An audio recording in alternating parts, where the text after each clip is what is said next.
bien des années, je faisais une longue course à pied sur des hauteurs absolument inconnues des touristes, dans cette très vieille région des Alpes qui pénètre en Provence. C'était, au moment où j'entrepris ma longue promenade dans ces déserts, des landes nues et monotones, vers 1200 ou 1300 mètres d'altitude. Il n'y poussait que des lavandes sauvages. Je traversais ce pays dans sa plus grande largeur et après 3 jours de marche, je me trouvais dans une désolation sans exemple. Je campais à côté d'un squelette de village abandonné. Je n'avais plus d'eau depuis la veille et il me fallait en trouver. Ces maisons agglomérées, en ruine, comme un vieux nid de guêpes, me firent penser qu'il avait dû y avoir, là, dans le temps, une fontaine ou un puits. Il y avait bien une fontaine, mais sèche.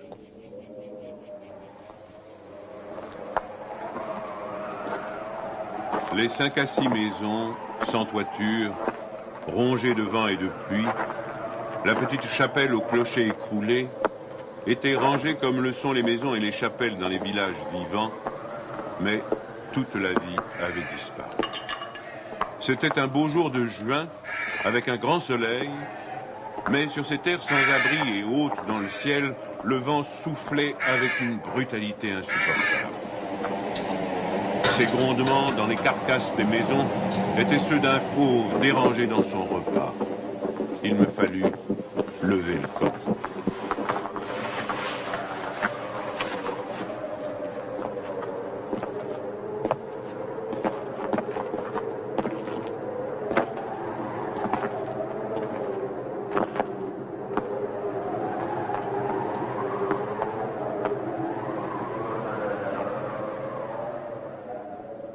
À 5 heures de marche de là, je n'avais toujours pas trouvé d'eau et rien ne pouvait me donner l'espoir d'en trouver. C'était partout la même sécheresse, les mêmes herbes ligneuses.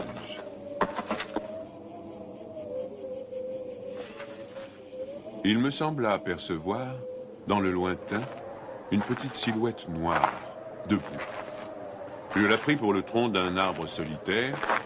À tout hasard, je me dirigeai vers elle. C'était un berger. Une trentaine de moutons, couchés sur la terre brûlante, se reposaient près de lui. Il me fit boire à sa gourde. Un peu plus tard, il me conduisit à sa bergerie, dans une ondulation du plateau. Il tirait son eau, excellente, d'un trou naturel très profond, au-dessus duquel il avait installé un treuil rudimentaire. Cet homme parlait peu, c'est le fait des solitaires, mais on le sentait sûr de lui et confiant dans cette assurance. C'était insolite dans ce pays dépouillé de tout. Il n'habitait pas une cabane, mais une vraie maison en pierre, où l'on voyait très bien comment son travail personnel avait rapiécé la ruine qu'il avait trouvée là, à son arrivée. Son toit était solide et étanche. Le vent qui le frappait faisait sur les tuiles le bruit de la mer sur les plages. Son ménage était en ordre, son parquet balayé, son fusil graissé. La soupe bouillait sur le feu. Je remarquai alors qu'il était aussi rasé de frais, que tous ses boutons étaient solidement cousus, que ses vêtements étaient reprisés avec le soin minutieux qui rend les reprises invisibles.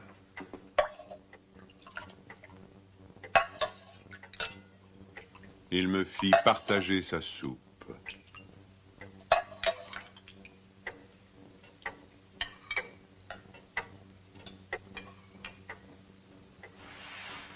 Comme après, je lui offrais ma blague à tabac, il me dit qu'il ne fumait pas. Son chien silencieux comme lui, était bienveillant, sans bassesse.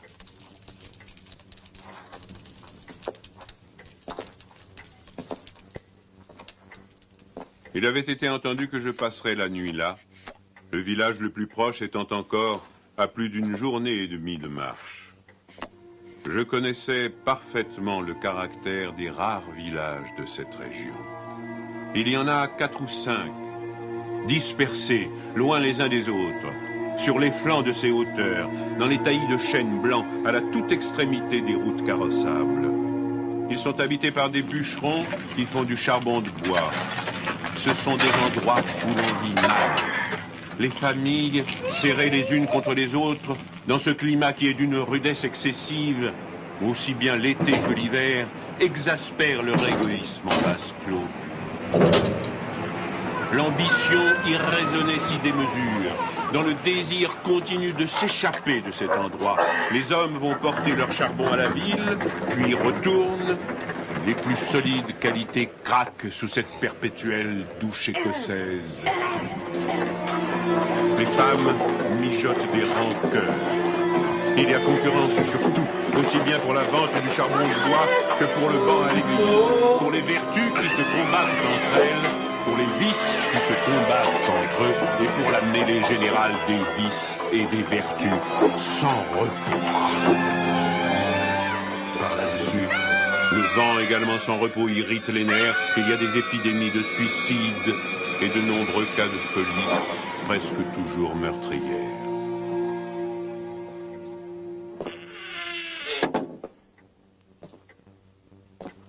Le berger qui ne fumait pas alla chercher un petit sac et déversa sur la table un tas de glands. Il se mit à les examiner, un après l'autre, avec beaucoup d'attention, séparant les bons des mauvais. Je fumais ma pipe, je proposais de l'aider. Il me dit que c'était son affaire. En effet, voyant le soin qu'il mettait à ce travail, je n'insistais pas. Ce fut toute notre conversation. Quand il eut du côté des bons un tas de glands assez gros, il les compta par paquets de 10. Ce faisant, il éliminait encore les petits fruits ou ceux qui étaient légèrement fendillés, car il les examinait de fort près. Quand il eut ainsi devant lui 100 glands parfaits, il s'arrêta et nous allâmes nous coucher. La société de cet homme donnait la paix. Je lui demandai le lendemain la permission de me reposer tout le jour chez lui.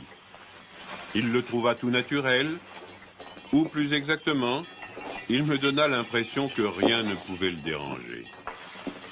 Ce repos ne m'était pas absolument obligatoire, mais j'étais intrigué et je voulais en savoir plus.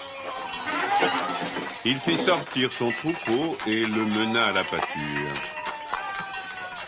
Avant de partir, il trempa dans un seau d'eau le petit sac où il avait mis les glands soigneusement choisis et comptés.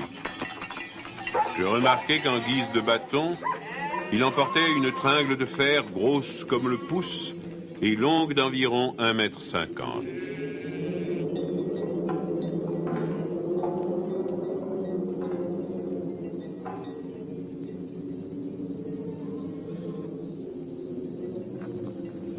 Je fis celui qui se promène en se reposant, et je suivis une route parallèle à la sienne. La pâture de ces bêtes était dans un fond de combe. Il laissa le petit troupeau à la garde du chien et monta vers l'endroit où je me tenais. J'eus peur qu'il vînt pour me reprocher mon indiscrétion, mais pas du tout. C'était sa route, et il m'invita à l'accompagner si je n'avais rien de mieux à faire. Il allait à 200 mètres de là, sur la hauteur. Arrivé à l'endroit où il désirait aller, il se mit à planter sa tringle de fer dans la terre. Il faisait ainsi un trou dans lequel il mettait un gland, puis il rebouchait le trou. Il plantait des chênes. Je lui demandai si la terre lui appartenait. Il me répondit que non. Savait-il à qui elle était? Il ne savait pas. Il supposait que c'était une terre communale ou peut-être était-elle la propriété de gens qui ne s'en souciaient pas. Lui ne se souciait pas de connaître les propriétaires. Il planta ainsi ses sanglants avec un soin extrême.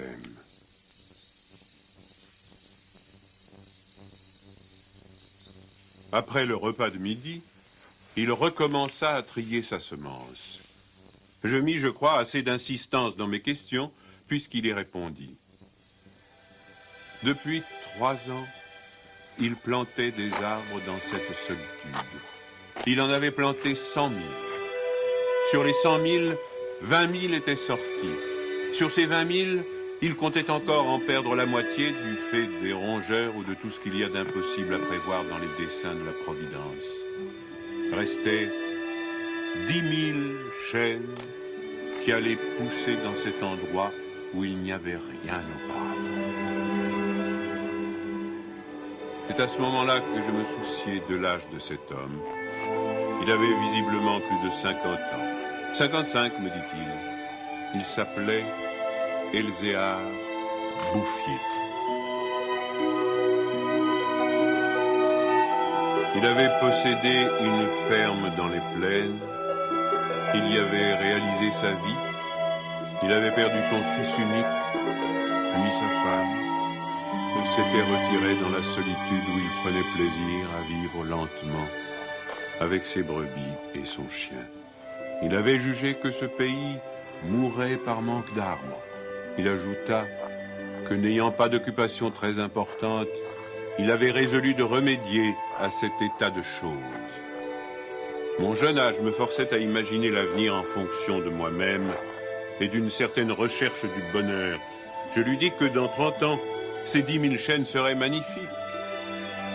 Il me répondit très simplement que si Dieu lui prêtait vie, dans 30 ans, il en aurait planté tellement d'autres que ces 10 000 seraient comme une goutte d'eau dans la mer. Il étudiait déjà la reproduction des hêtres et il en avait près de sa maison une pépinière issue des faînes. Les sujets qu'il avait protégés de ses moutons étaient de toute beauté. Il pensait également à des bouleaux pour les fonds où, me dit-il, une certaine humidité dormait à quelques mètres de la surface du sol. Nous nous séparâmes le lendemain. L'année d'après, il y eut la guerre de 14 dans laquelle je fus engagé pendant 5 ans. Un soldat d'infanterie ne pouvait guère y réfléchir à des arbres.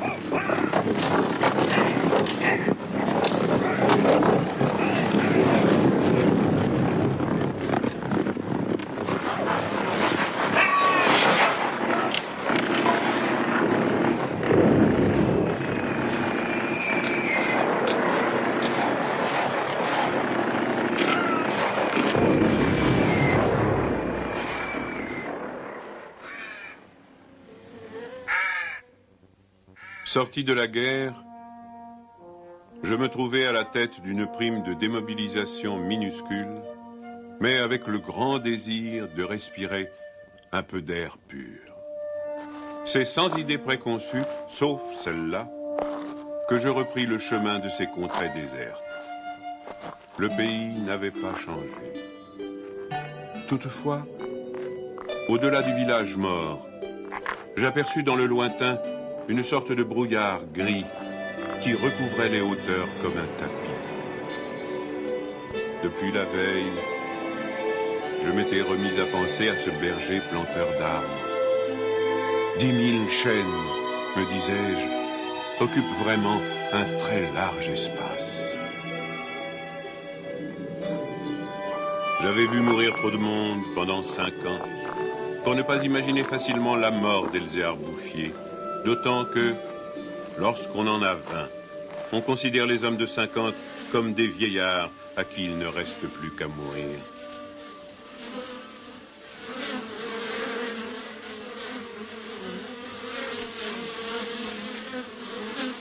Il n'était pas mort.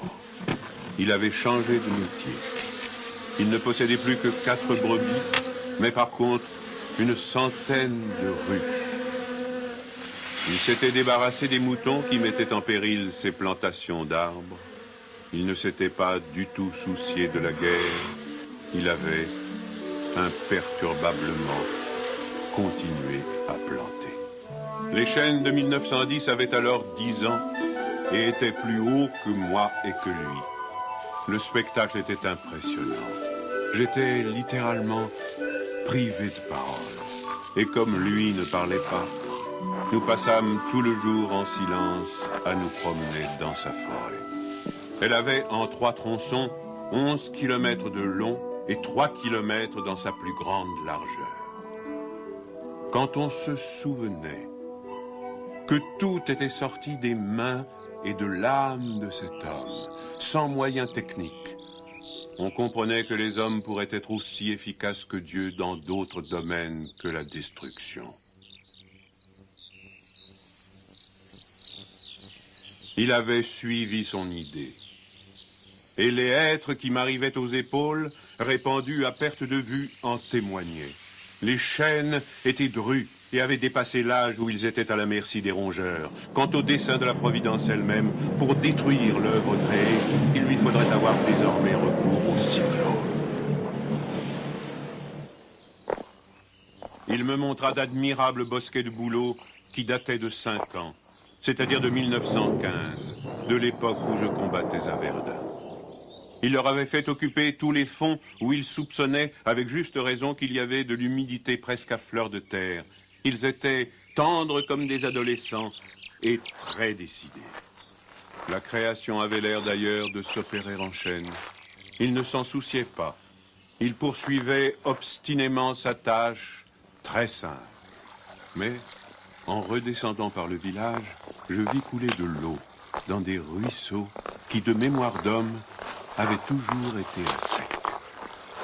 C'était la plus formidable opération de réaction qu'il m'ait été donné de voir. Ces ruisseaux secs avaient jadis porté de l'eau dans des temps très anciens. Certains de ces villages tristes dont j'ai parlé au début de mon récit s'étaient construits sur les emplacements d'anciens villages gallo-romains dont il restait encore des traces, dans lesquels les archéologues avaient fouillé et ils avaient trouvé des hameçons à des endroits où, au XXe siècle, on était obligé d'avoir recours à des citernes pour avoir un peu d'eau. Le vent aussi dispersait certaines graines. En même temps que l'eau réapparut, réapparaissaient les saules, les osiers, les prés, les jardins, les fleurs et une certaine façon de vivre. Mais la transformation s'opérait si lentement qu'elle entrait dans l'habitude sans provoquer d'étonnement. Les chasseurs qui montaient dans les solitudes à la poursuite des lièvres ou des sangliers avaient bien constaté le foisonnement des petits arbres, mais ils l'avaient mis sur le compte des malices naturelles de la terre. C'est pourquoi personne ne touchait à l'œuvre de cet homme. Si on l'avait soupçonné, on l'aurait contrarié. Il était insoupçonnable. Qui aurait pu imaginer, dans les villages et les administrations, une telle obstination dans la générosité la plus magnifique?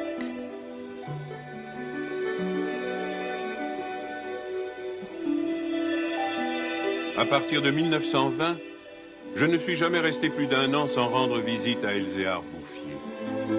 Je ne l'ai jamais vu fléchir ni douter. Et pourtant, Dieu sait si Dieu même y pousse. Je n'ai pas fait le compte de ses déboires. On imagine bien cependant que, pour une réussite semblable, il a fallu vaincre l'adversité.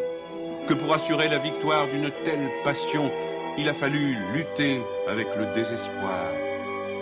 Pour avoir une idée à peu près exacte de ce caractère exceptionnel, il ne faut pas oublier qu'il s'exerçait dans une solitude totale.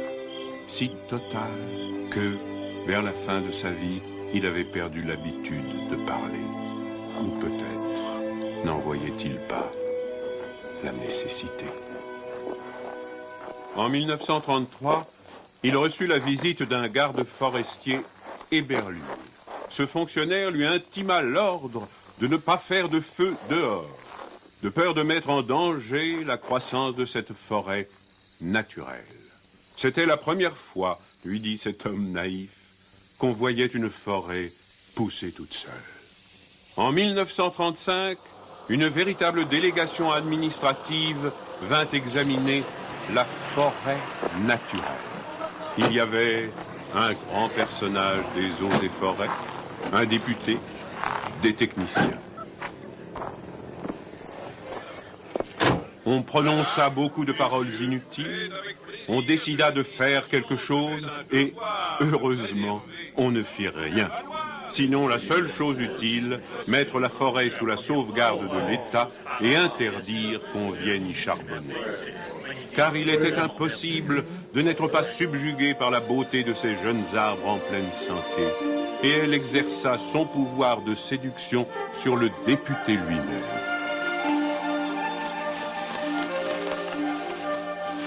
J'avais un ami parmi les capitaines forestiers qui était de la délégation. Je lui expliquai le mystère. Un jour de la semaine d'après, nous allâmes tous les deux à la recherche d'Elzéar Bouffier. Nous le trouvâmes en plein travail, à 20 km de l'endroit où avait eu lieu l'inspection. Ce capitaine forestier n'était pas mon ami pour rien. Il connaissait la valeur des choses. J'offris les quelques œufs que j'avais apportés en présent.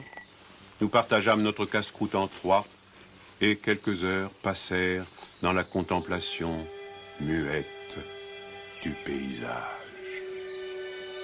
Le côté d'où nous venions était couvert d'arbres de 6 à 7 mètres de haut. Je me souvenais de l'aspect du pays en 1913, le désert.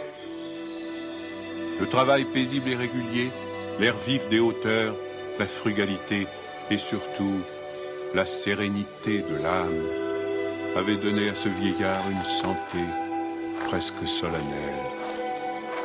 C'était un athlète de Dieu. Je me demandais combien d'hectares il allait encore couvrir d'arbres. Avant de partir, mon ami fit simplement une brève suggestion à propos de certaines essences auxquelles le terrain d'ici paraissait devoir convenir. Il n'insista pas. Pour la bonne raison, me dit-il après, que ce bonhomme en sait plus que moi. Au bout d'une heure de marche, l'idée ayant fait son chemin en lui, il ajouta « Il en sait beaucoup plus que tout le monde. Il a trouvé un fameux moyen d'être heureux. » C'est grâce à ce capitaine que non seulement la forêt, mais le bonheur de cet homme furent protégés. L'œuvre ne courut un risque grave que pendant la guerre de 1939. Les automobiles marchant alors au gazogène, on n'avait jamais assez de bois. On commença à faire des coupes dans les chênes de 1910, mais ces quartiers sont si loin de tout réseau routier que l'entreprise se révéla très mauvaise au point de vue financier. On l'abandonna.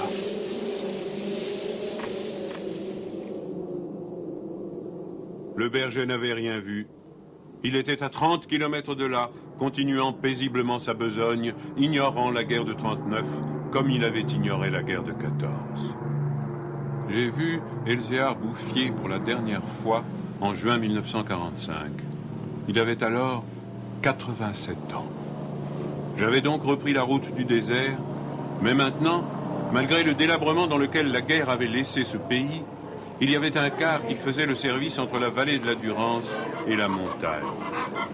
Je mis sur le compte de ce moyen de transport relativement rapide le fait que je ne reconnaissais plus les lieux de mes premières promenades.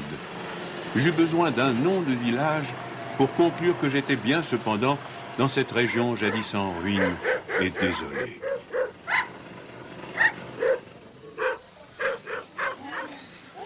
Le car me débarqua à Vergaux. En 1913, ce hameau de 10 à 12 maisons avait 3 habitants. Ils étaient sauvages, se détestaient, vivaient de chasse au piège. Leurs conditions étaient sans espoir. Tout était changé. L'air lui-même. Au lieu des bourrasques sèches et brutales qui m'accueillaient jadis, soufflait une brise souple, chargée d'odeurs.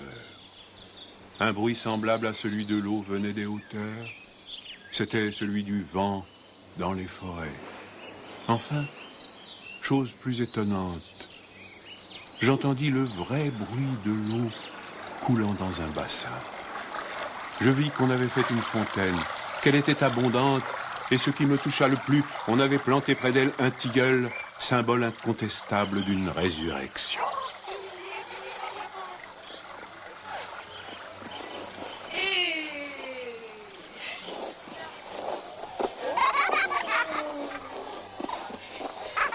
Par ailleurs, Verdun portait les traces d'un travail pour l'entreprise duquel l'espoir est nécessaire.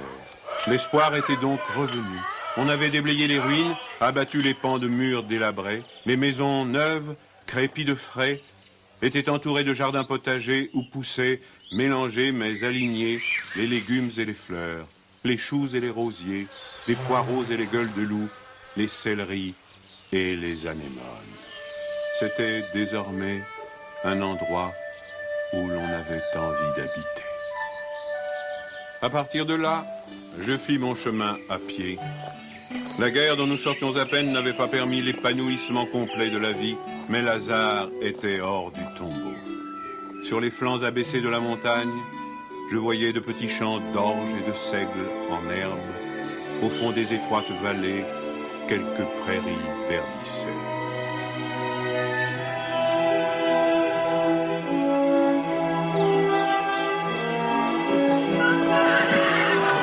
Il n'a fallu que les 8 ans qui nous séparent de cette époque pour que tout le pays resplendisse de santé et d'aisance. Sur l'emplacement des ruines que j'avais vues en 1913, s'élèvent maintenant des fermes propres, bien crépies, qui dénotent une vie heureuse et confortable. Les vieilles sources, alimentées par les pluies et les neiges que retiennent les forêts, se sont remises à couler. À côté de chaque ferme, dans des bosquets d'érables, les bassins des fontaines débordent sur des tapis de menthe fraîche. Les villages se sont reconstruits peu à peu. Une population venue des plaines où la terre se vend chère s'est fixée dans le pays, y apportant de la jeunesse, du mouvement, de l'esprit d'aventure. On rencontre dans les chemins des hommes et des femmes bien nourris, des garçons et des filles qui savent rire et ont repris goût aux fêtes campagnardes.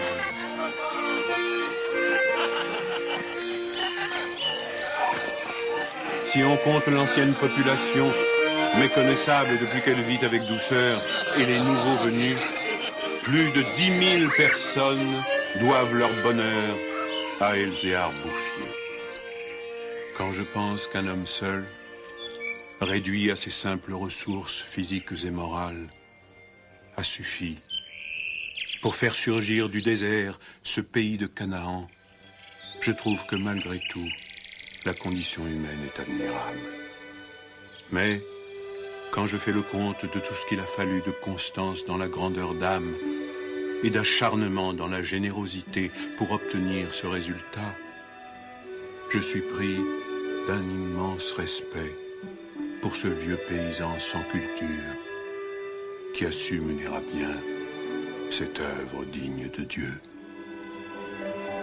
Elzéar Bouffier est mort paisiblement en 1947 à l'hospice de Banon.